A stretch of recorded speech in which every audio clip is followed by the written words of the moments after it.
Endless nightmares and insanity. 10,000 deaths, each worse than the last. An infinity of suffering. That's what befalls those who see the crawling chaos. Humanity is his plaything. The outer gods are his master, and he is evil. Nyarlathotep, Crawling Chaos.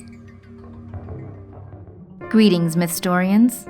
When the shadow monster possessed Will in Season 2 of Stranger Things, the creature used him as an avatar to communicate and spy on Mike and the others. It was sentient and exercised intelligence higher than most humans.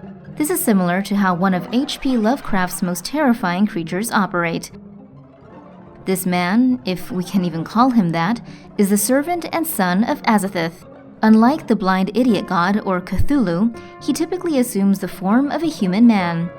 Sometimes this can be as a tall, dark, and faceless figure, and other times it can be an Egyptian pharaoh. He does have countless other forms, many of which are said to be horrifying.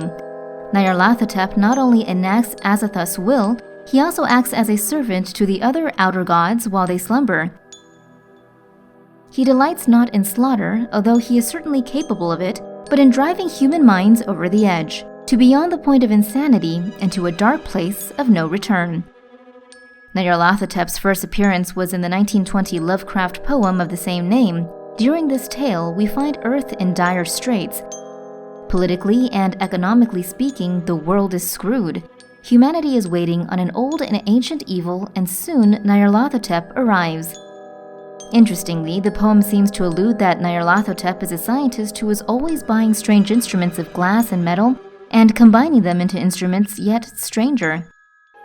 Lovecraft writes, he spoke much of the sciences, of electricity and psychology, and gave exhibitions of power which sent his spectators away speechless, yet which swelled his fame to exceeding magnitude. Could this be referring to Nikola Tesla? Maybe so. Tesla was certainly a household name around the time Lovecraft wrote this piece. The crawling chaos proceeds to travel the world, and wherever he goes, entire populations fall into a great and perilous sleep filled with horrific nightmares. Lovecraft, writing in the first person as a witness of Nyarlathotep, sets the scene. Never before had the screams of nightmare been such a public problem.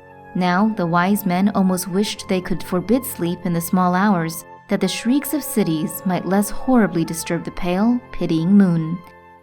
The narrator doubts what Nyarlathotep represents and remains defiant against him, but that plan, as the following will show you, didn't turn out too well. Lovecraft writes, "When I, who was colder and more scientific than the rest, mumbled a trembling protest, Nyarlathotep drove us all out, down the dizzy stairs into the damp, hot, deserted midnight streets. I screamed aloud that I was not afraid, that I never could be afraid, and others screamed with me for solace." Very soon, the narrator's city is driven mad with despair.